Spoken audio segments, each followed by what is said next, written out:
What's going on, guys? Welcome back to Love of the Game. We're here back previewing the quarterfinals. But before that, we are also going to do a review and giving our predictions.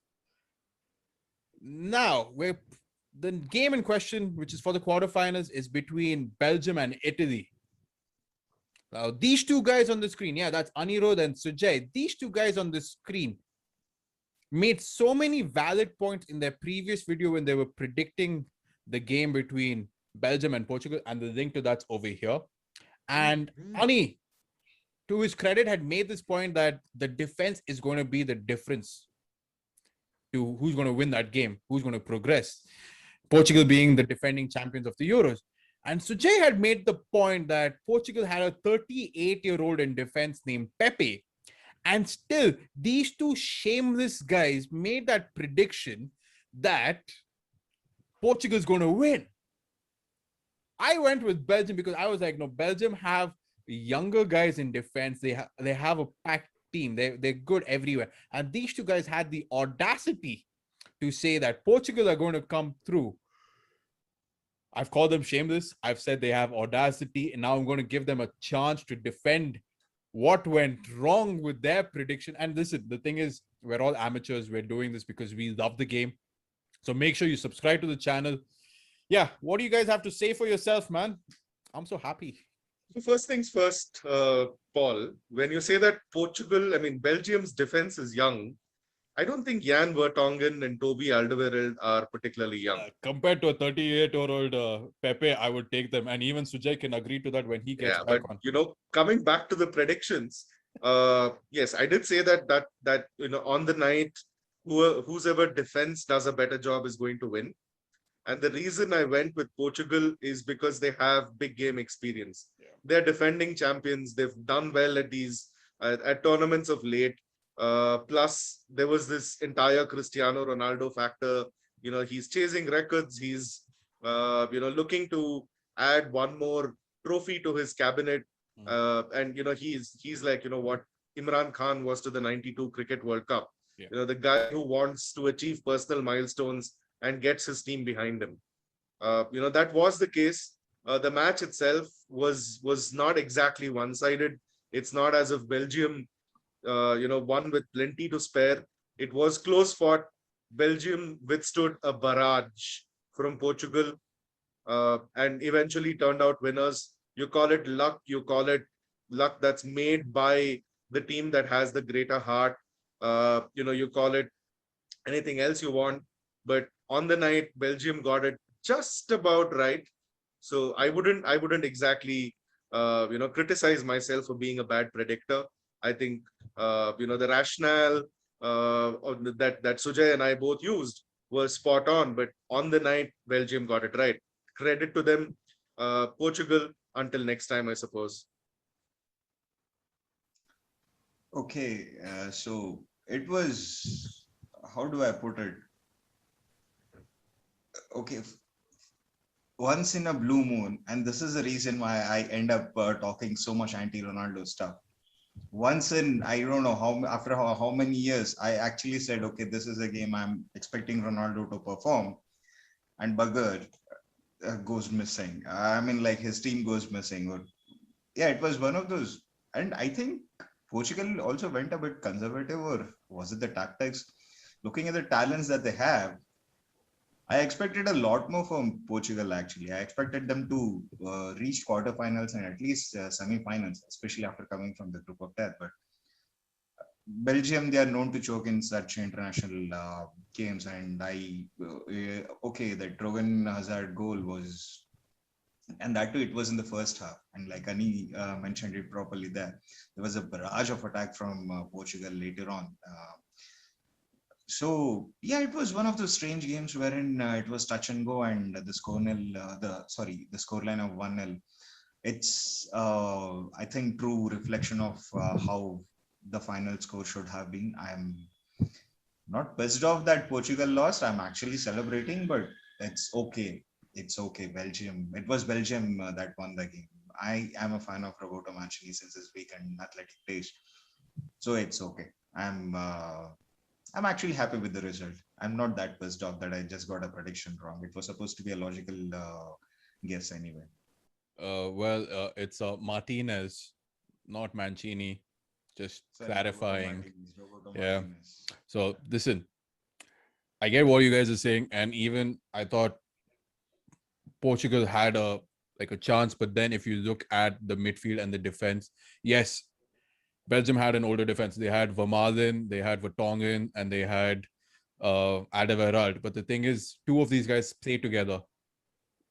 They've played together at Spurs, so they had that experience. But the game where it changed was there was a lot more reliance on Ronaldo to perform and carry the team, and he wasn't adequately supported by either Jota or Bruno Fernandes. And Bruno Fernandes, for the season that he had at United, to how he performed on that night, it wasn't that great.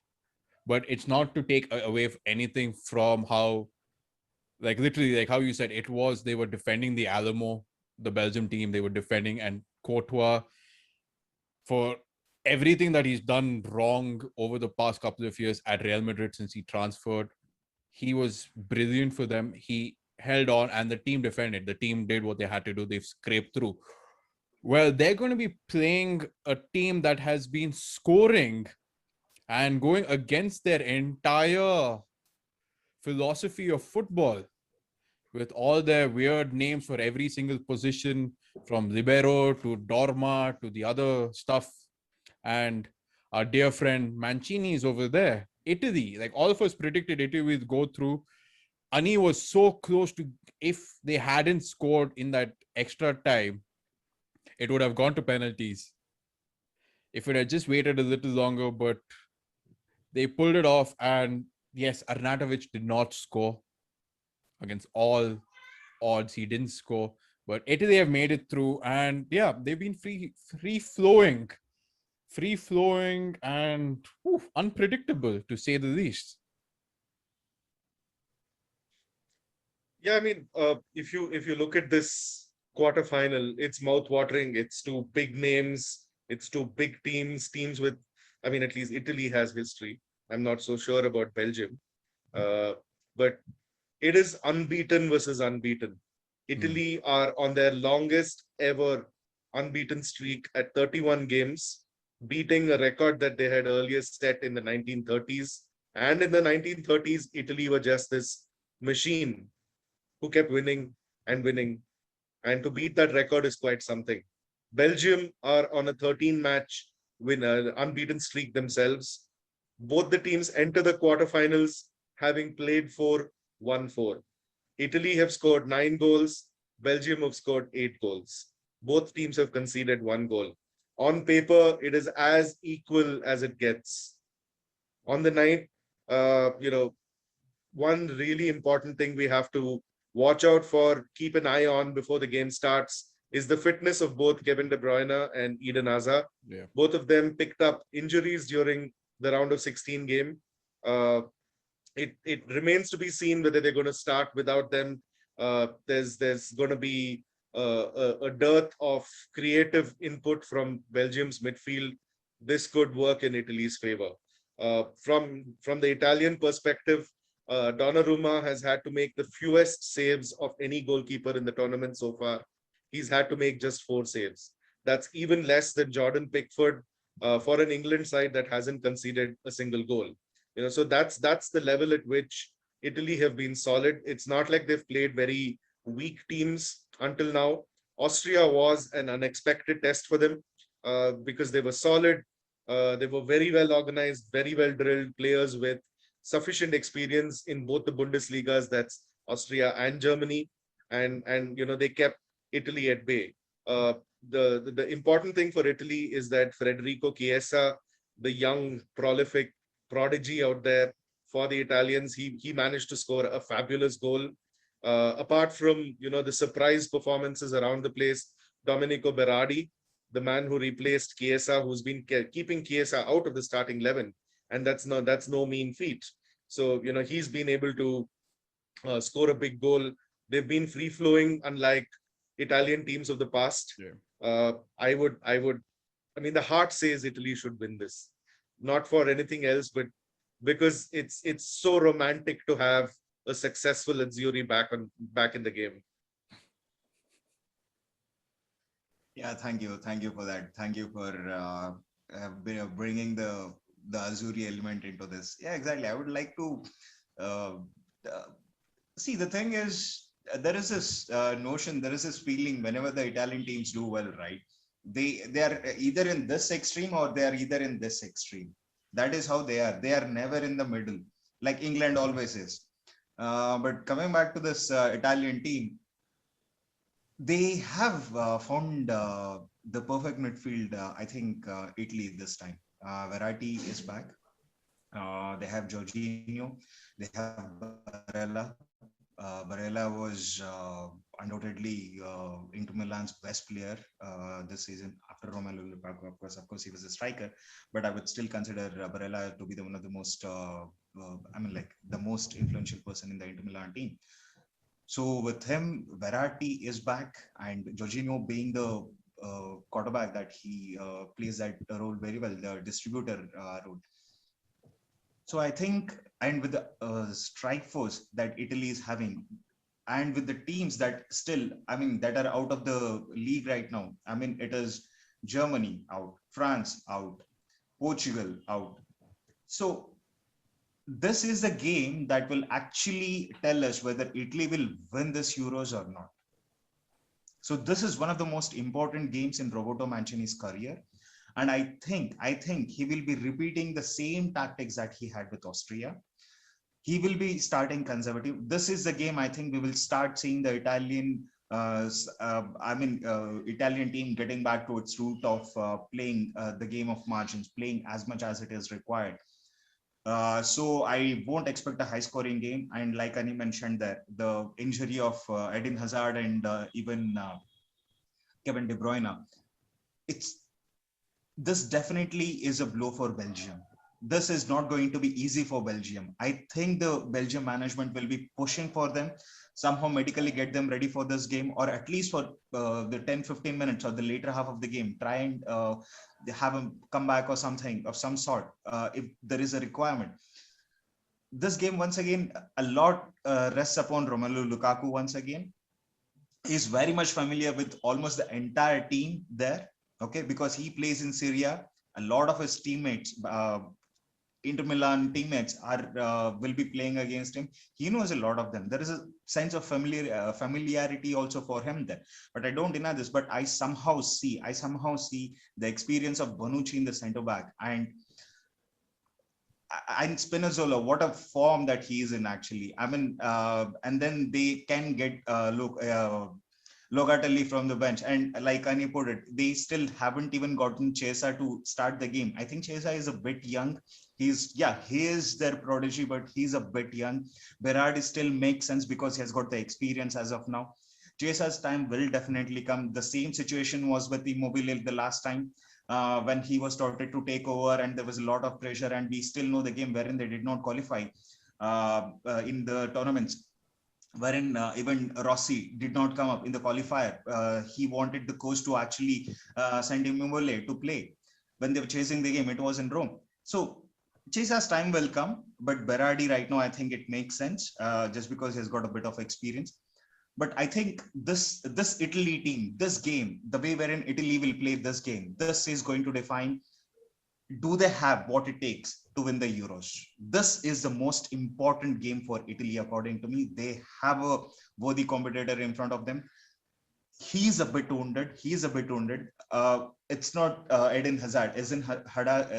Eden Hazard hasn't been having a good year or two in football, but it's actually the loss of Kevin De Bruyne. And I mean, like, this is one person, I still rate him as one of the best footballers of his generation. He can change a game at any moment. He is one of the biggest misses for Germany. For Belgium, I think he will be. But let's see. I would still say Italy they have to perform. I think they will perform. Italy to win this game. 1-0. Okay. Bonucci, the goal scorer. Let me go with that also. Okay. Fine. So Better. both of you have made your points. Both of you have laid down the marker. Now here's something that I'm going to give you to you guys. At the start of the tournament, both Eden Hazard and De Bruyne didn't play the games. They only came in the third game. And the Belgium team still knew how to win. They still were able to find goals. Lukaku is familiar, like you've mentioned. He is familiar with that defense. He's familiar with half the team. But one thing that they have on their side is they have players that they can call upon who have been on the same level. They've been playing together now for the past 8 years. So the past 3 tournaments, it's been the same team. They've got to understand, they've understood where they are, they've understood what pressure is to deal with. Yes, apart from, say, the few guys in defense with Bonucci and who else is there for you guys? SLD Yeah, is playing right now. Yeah. Chiellini is Chiellini. injured, I think so. Chiellini is not there. You have Spinozzi, you have Di Lorenzo. We have Spinazzola in the left back. We have Yeah, but that's the Bonucci thing. in Like, the you guys right haven't back. played. This team hasn't been together for years. And Roberto Martinez has built a team that, yeah, they haven't performed well, but they've been there or thereabouts. And maybe this could be their year. They're not relying on a Kevin De Bruyne. They're not relying on an Eden Hazard. They've got more of a team going across. And yeah, let's see what happens. Like, I know both of No, you we have guys, you player want to like see the even fairy tale of the Azuri coming back with all the the flair and everything else, and going into a boring defensive formation that they're known for. But you never know. The beast known as Romelu Lukaku, who has terrorized he's Italian sleeping right defenses now. this He was past sleeping year, in exactly games like this. yeah, he will be there. So listen, I've got your predictions. And guys, if you want to see more of these predictions and to see that if these guys are wrong, make sure you subscribe to the channel. Hit the subscribe button, leave a like, leave a comment. We've got 2 guys again going for Italy who might be caught out because they're not supporting Belgium in this. Yeah, Ani, finish By the your. way, I said the heart wants Italy, but you still haven't asked me for a prediction. What's My your prediction prediction, is going Ani? to be Let's go. Belgium. My prediction is going to be Belgium. For too long, they have been the chokers, but I think that this is the time they are at least going to get to the quarterfinals. Let's see. They might play Spain in the quarterfinals, and you never know. Uh, but for the night, I think it's going to be Belgium. So there you have it, boys. There you have it, everyone. These guys have finally stepped up to the mark. Ani's gone against his favorite team in the world. He's gone against Italy, and he's gone for Belgium to make it through to the semis. Sujay has even predicted the goal scorer. I think he's dreaming too much.